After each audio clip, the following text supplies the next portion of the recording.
लोगों से पूछताछ कर चुकी है। इनमें यशराज फिल्म्स के आदित्य चोपड़ा भी शामिल हैं। एबीपी न्यूज को मिली है आदित्य चोपड़ा से पूछताछ पर एक्सक्लूसिव जानकारी। आदित्य चोपड़ा ने बताया है कि सुशांत सिंह राजपूत मामले में शेखर कपूर के आरोप गलत हैं। पानी फिल्म को लेकर सुशांत डिप्रेशन में नहीं थे। फिल्म पानी के लिए यशराज फिल्म्स ने सुशांत को अप्रैल 2013 के आसपास साइन किया था, जबकि संजय लीला भंसाली की रामलीला के लिए सुशांत से कॉन्ट्रैक्ट नवंबर-दिसंबर 2013 में हुआ था। तो यह बात साफ कर दी गई है। आदित्य चोपड़ा ने यह भी कहा कि हमारी वजह से रामलीला उनके हाथ से निकलने का कोई सवाल ही पैदा नहीं होता है।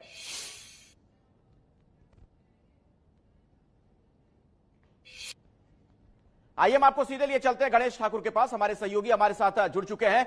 गणेश, जरा विस्तार से बताएं, और कुछ भी पता चल पा रहा है क्या इस बारे में? क्या जानकारी और दी जा रही है?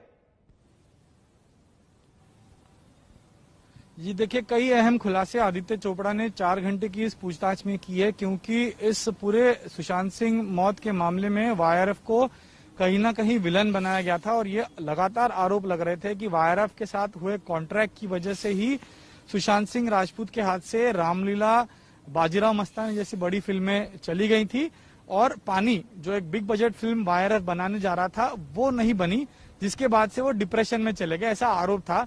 इन्हीं आरोपों पर आज आदित्य चोपड़ा ने खुद अपना खुलासा दिया है, अपना स्टेटमेंट दिया। आदित्य चोपड़ा ने कहा है कि वाईआरएफ ने सुशांत सिंह राजपूत के साथ में कॉन्ट्रैक्ट नवंबर-दिसंबर 2013 के बीच साइन किया था, जबकि रामलीला इस फिल्म के लिए संजय लीला बंसाली ने रणवीर सिंह को अप्रैल 2013 के आसपास साइन किया था। यानी वाईआरएफ के कॉन्ट्रैक्ट से पहले ही रामलीला रणवीर सिंह को दी गई थी। तो रामलीला वाईआरएफ के कॉन्ट्रैक्ट की वजह से सुशांत के हाथ से निकल जाने का सवाल खड़ा नहीं होता। दूसरी बात यह कही है कि बाजीराव मस्तानी इस फिल्म के लिए संजय लीला बंसाली की तरफ से या उनकी टीम की तरफ से वाईआरएफ को अप्रोच नहीं किया गया। अगर अप्रोच किया जाता तो बात हम सोचते। सुशांत ने भी इस फिल्म के बारे में वाईआरएफ से नहीं कहा कि उन्हें ये फिल्म ऑफर हुई और उसमें काम करना चाहते हैं, इसलिए उनकी वजह से फिल्म जाने की बात गलत है। वाईआरएफ का कहना है, आदित्य चोपड़ा का ये कहना था कि अगर हम एमएस धोनी जैसी फिल्म कॉन्ट्रैक्ट में रहते हुए साल 2014 और 15 में सुशांत को करने देते हैं तो हम बाजीराव मस्तानी करने से उन्हें क्यों रोकते। तो आदित्य चोपड़ा का कहना है कि हमने सुशांत के करियर में कहीं रोड़ा नहीं बने हैं, मैं ना मेरी टीम कभी रोड़ा बनी है, हमने उन्हें प्रमोट ही किया है। शेखर कपूर ने अपने स्टेटमेंट में पुलिस को यह बताया है कि सुशांत पानी फिल्म रिलीज या नहीं बनने की वजह से डिप्रेशन में चले गए थे या काफी नाराज थे या दुखी थे।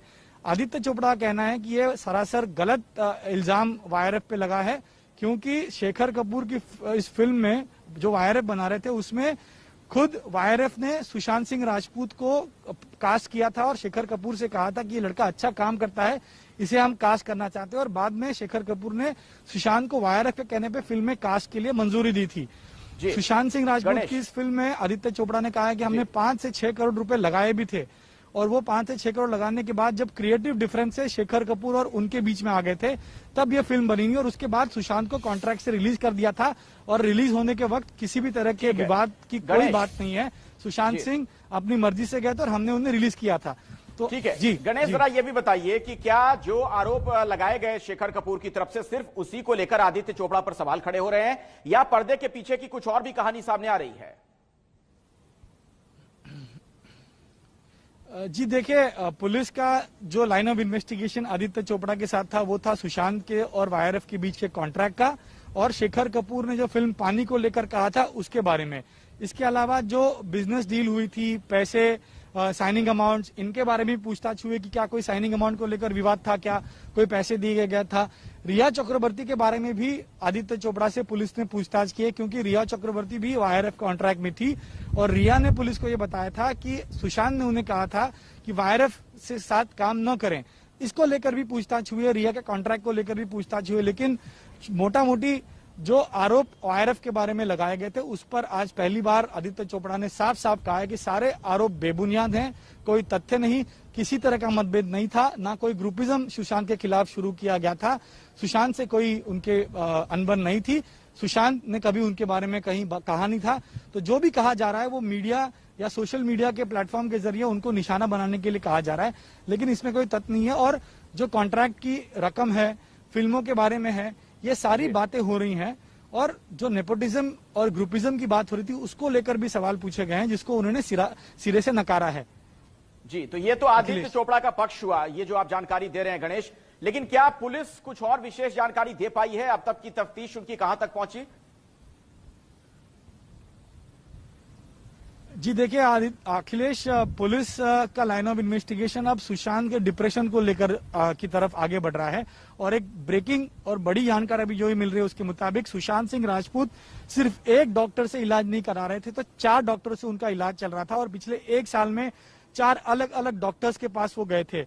और सिर्फ 1 साल में नहीं, तो साल 2013 से वो अपना इलाज करा रहे थे। ये अभी अभी जानकारी मिली है इन्वेस्टिगेशन में कि जब कायपोचे फिल्म आई थी, उस कायपोचे फिल्म के समय में भी एंजाइटी के वो शिकार हो गए थे और वो उस समय भी डॉक्टर से सलाह मशवरा करने या ट्रीटमेंट करने गए थे। उनके साथ उनके दोस्त महेश शेट्टी उन्हें उस समय ले गए थे। रिया चक्रवर्ती को लेकर पुलिस इन्वेस्टिगेशन कर रही है कि आखिर जो रिलेशन था वो किस तरह का था, जो उन्होंने साथ में जो डील्स की थी, जो फिल्में साइन कर रहे थे, जो प्रोजेक्ट शुरू करने वाले थे, उसको लेकर वो कर रहे थे। और एक और बहुत अहम बात जो सुशांत ने डॉक्टर्स को बताई वो सामने आ रही है। डॉक्टर्स ने ये कहा है कि सुशांत कहीं ना कहीं जो नेगेटिव पब्लिसिटी या नेगेटिव नरेशन उनके बारे में होता था मीडिया में या सोशल मीडिया में, उसको लेकर बड़े क्रिटिकल या बहुत मन पे वो ले लेते। दिशा सालियन जो उनकी एक्स मैनेजर थी, जिनकी मौत और सुशांत की मौत को एक तरह से जोड़ के देखा जा रहा था, उस बारे में एक अहम बात पुलिस को पता चली, वो ये है कि जब दिशा ने सुसाइड किया तो उसके बाद में सुशांत का नाम जोड़ा जा रहा था क्योंकि वो उनकी एक्स मैनेजर थी। इस बात को लेकर भी सुशांत काफी खफा थे, नाराज थे और डिप्रेस भी थे, क्योंकि वो कह रहे थे कि किसी भी तरह की नेगेटिव बात मेरे से मीडिया जोड़ देता है या मेरा नाम उसमें उछाला जाता है। तो ये डिप्रेशन का कारण मतलब आप जो बता रहे हैं गणेश, उसका मतलब सीधे तौर पर ये निकाल सकते हैं, जी उसका सीधे तौर पर हम मतलब निकाल सकते हैं कि डॉक्टर्स जो जानकारी पुलिस को दे रहे हैं, जो पिछले दिनों सुशांत सिंह राजपूत का इलाज करते रहे, उनका यह कहना है कि कहीं ना कहीं सुशांत सिंह राजपूत को इस बात का इल्म था कि उनके खिलाफ कुछ लोग साजिश कर रहे हैं। बिल्कुल, नेगेटिव पब्लिसिटी और नेगेटिव नरेशन। अब मीडिया में कौन बातें फैलाता था या किसके कहने पे ये नेगेटिव पब्लिसिटी जोड़ी जाती थी, जैसे मैंने दिशा सालियन का एग्जांपल दिया, उनकी सुसाइड के बाद उनका नाम जोड़ा गया। और भी बातें जो आई हैं पुलिस की पूछताछ में डॉक्टर्स के, एक बात ये अहम और पता चली है कि डॉक्टर्स ने ये पुलिस को बताया है कि सुशांत सिंह राजपूत जितनी मेहनत करते थे उतना क्रेडिट उनको नहीं मिलता था, और ये क्रेडिट नहीं मिलना उनको कई बार खलता था या उससे वो दुखी रहते थे। अगर मैं आपको एग्जाम्पल दूं जो सुशांत ने डॉक्टर्स को बताया, उसमें एक बात यह है कि कायपोचे फिल्म जब उन्होंने की, उन्होंने बहुत अच्छा काम किया, लेकिन फिल्म में 3 हीरो थे तो तीनों को क्रेडिट मिला, सुशांत को सिंगल हैंडेड क्रेडिट नहीं मिला। MS धोनी जब फिल्म बनी तो MS धोनी खुद एक इतने बड़े कैरेक्टर या इतने बड़े उनका कद है क्रिकेटर MS धोनी का, कि फिल्म सुशांत ने अच्छा काम किया लेकिन क्रेडिट कहीं ना कहीं MS धोनी को मिला। सुशांत के काम की तारीफ जरूर हुई, लेकिन वो फिल्म जो थी वो MS धोनी के नाम पे चली और MS धोनी को कहीं ना कहीं उनकी फिल्म को लेकर क्रेडिट मिला। सुशांत को इस बात का भी दुख था कि मैंने अच्छा काम किया लेकिन मुझे जो क्रेडिट मिलना था वो नहीं मिला। इसके अलावा अगर हम छिछोरे फिल्म की बात करें तो उसके बारे में भी उन्होंने डॉक्टर्स को बताया। उनका कहना यह था कि छिछोरे फिल्म मैंने अच्छा काम किया, लेकिन जो फिल्म के डायरेक्टर थे रितेश तिवारी, वो दंगल के डायरेक्टर थे, तो मीडिया ने उनको सर चढ़ के उनकी तारीफ की कि कितना अच्छा डायरेक्शन था और कैसे उनके जीवन पे बनी वो फिल्म है। तो कहीं ना कहीं ये बातें उन्हें खलती थी कि मैं मेहनत करता हूँ। केदारनाथ का जिक्र उन्होंने किया, केदारनाथ पे कहीं ना कहीं उनका अच्छा अभिनय हुआ, लेकिन सारा अली खान की पहली फिल्म थी तो सारा लाइमलाइट उनको मिल गया था। तो वो ये हमेशा समझते थे कि मैं अच्छा काम करता हूँ, मेरी वजह से या मेरे काम के अभिनय की वजह से फिल्म चलती है, लेकिन क्रेडिट मुझे मिलता नहीं है। तो ये सारी बातें बहुत ही महत्वपूर्ण जानकारी आप दे रहे हैं गणेश। मैं दोबारा आपके पास लौटूंगा।